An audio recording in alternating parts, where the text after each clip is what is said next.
Caroline, what are the principles, the fundamentals of being an evaluator? This is one of my favorite questions, right? How do I find value in a business? So I want you to think of a triangle, right? Because I don't know how to value a business, except I don't know what it's worth, except that if I can count value inside the triangle composed of 3 points, if I can triangulate that value, then I know that I've got it right, or I've got it close anyway. So the 3 points of the triangle are composed of the present value of future cash flow. So I'm going to use words, but I'm going to come back, specific terms, but I'm going to come back and define them. So present value of future cash flow. And then I'm going to look at it from a market perspective. And I'm going to say, are there some businesses like this business that have transacted in the recent past? And can we use any of the multiples out of those precedent transactions and apply them to our subject business? And then on the third point of the triangle, I'm going to look at the value of the assets, tangible and intangible. Because the business, most people think of a business has got, it's got tangible assets. That's what's on the balance sheet. But that's not all that a business is. And you need to look at those intangible assets when you go to value it. But the big one that we want to talk about is the present value of future cash flow. And what does that mean? So if you don't mind, Bernie, I'm going to ask you a question or two and see if we can come back here. So Bernie, I owe you $100. Can I pay you in a year from now? Sure. Sure? Sure. Sure. Okay.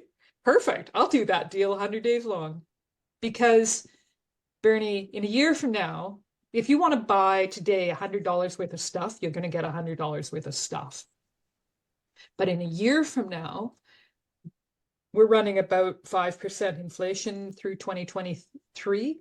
That $100 today will only buy $95 worth of stuff in the future. So that's a problem. Secondly, if I have your money, then I can invest your money and earn a rate of return that you forego. So let's say I put it in a GIC or a Canadian T-bill or something, then I'm going to get a 2 or 3% return. So your $100 is now $95, less what you could have earned on it, which is another 2 or 3%. So now we're down to, say, call it $92. And then you don't know whether or not I'm going to abscond with your money and you'll never hear from me again, right? So there's some default risk, and you can quantify that. And then last but not least, there's an economic concept, and it's called utility. So if I have your $100, then I can enjoy it. Now I can put it in a GIC or a T-bill or something, or I could buy a sailboat and I can wave at you as I go by on my sailboat that I bought with your money, and you sit on the sideline on the beach and watch the sails go by. So there's, right, so it's an opportunity cost is really what it comes down to, right? And it transfers into utility. So there's a cost for money. So I'm going to bring you back to a lottery ticket. Now, many years ago, if you remember, there was a lottery ticket called Millionaire for Life. And if you scratched and won, the lottery corporation would pay the holder $1,000 a week, $4,000 a month, $52,000 a year for 20 years. And if you added up all of those $1,000 payments, you would get $1 million, right? Something a little bit more than that. And that's why it was called Millionaire for Life. And it was great.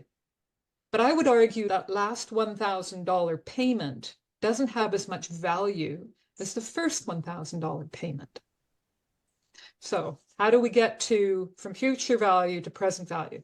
So we use this complicated math that gets us from discounting the future value of money to the present value. That's that future cash flow. That's that annuity stream from the lottery ticket. But we put it into present value calculation and determine what that value is worth today. So when I say that there's a time value to money, that goes back to my first example, Bernie, about how much would you need to be compensated if I was going to pay you your $100 in the future. And at the very least, you need to be compensated for the inflation rate and the investment loss, the return on your investment. But you should also look for things like default risk and all the rest of it. So you need to present value that stream of cash flows back to present value. And that's what that top of the triangle looks like. Market perspective, asset perspective. If I get it in the triangle, I'm pretty happy I got it.